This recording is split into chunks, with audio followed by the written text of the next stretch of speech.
सन 2008 America में एक train हादसा में 25 अफराद हलाक और 135 अफराद जख्मी हो गए थे। लेकिन इस हादसे में एक मुतासिरा खानदान के साथ एक बहुत पुरस्कार वाकया पेश आया जो सुनकर आप हैरान रह जाएंगे। ये एक सच्ची कहानी है, लेकिन आप चाहकर भी इस पर यकीन नहीं करेंगे। तो इस वाकये में असल में क्या हुआ, आइए इसके बारे में जानते हैं। 12 सितंबर 2008 को शाम 4:22 पर कैलिफोर्निया के सान फर्नांडो वैली में एक ट्रेन हादसा पेश आया जिसमें चार्ल्स पैक नामी एक शख्स और उसके साथ सफर करने वाले 24 अफराद इस हादसा में हलाक हो गए। चार्ल्स ई पैक एक 49 साल कस्टमर सर्विस एजेंट था जो नई मुलाजमत के लिए इंटरव्यू में शिरकत के लिए लॉस एंजलिस गया था और लॉस एंजलिस में जॉब मिलने से वो अपनी मंगेतर से शादी भी कर सकता था।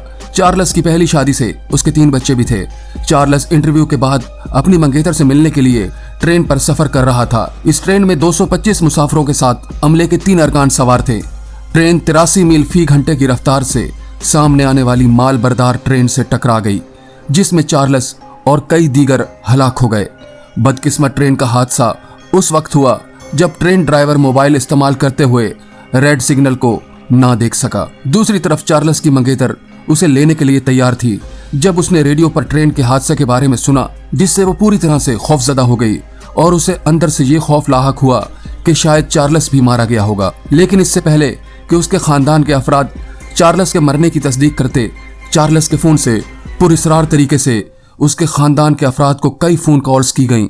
तहकीकात के दौरान पता चला कि हादसा के बाद चार्ल्स के फोन ने अपनी बहन, भाई, बेटे, सौतेली माँ और मंगेतर को कॉल्स की और हादसे के बाद 11 घंटों तक कुल 35 के करीब कॉलें की गईं, जिसमें चार्ल्स कह रहा था कि वो ठीक है और मलबे में फंसा हुआ है।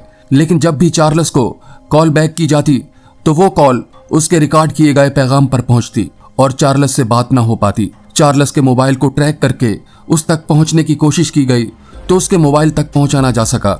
चार्ल्स की तरफ से कॉल्स का सिलसिला रुकने के 1 घंटे बाद चार्ल्स की डेड बॉडी मिली। जब उसकी लाश का अच्छी तरह से मुआयना किया गया तो मालूम हुआ कि हादसे का असर इतना शदीद था कि उसकी मौत हादसे के फौरन बाद ही हो गई थी। लेकिन अब सवाल यह है कि अगर वो हादसे के फौरन बाद ही मर गया था तो फिर उसकी मौत के 11 घंटे बाद तक उसके फोन से कौन उन नंबरों पर कॉल्स करता रहा जिनकी परवाह वो सबसे ज्यादा करता था। रेस्क्यू हुकाम ने चार्ल्स के मोबाइल को ढूंढने की बहुत कोशिशें की, लेकिन चार्ल्स का मोबाइल उन्हें कभी नहीं मिल सका।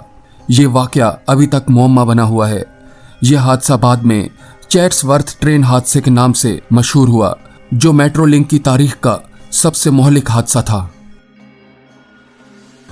दोस्तों, आप क्या समझते हैं, जब चार्ल्स मर चुका था अपने चाहने वालों को ये कॉल्स कौन कर रहा था?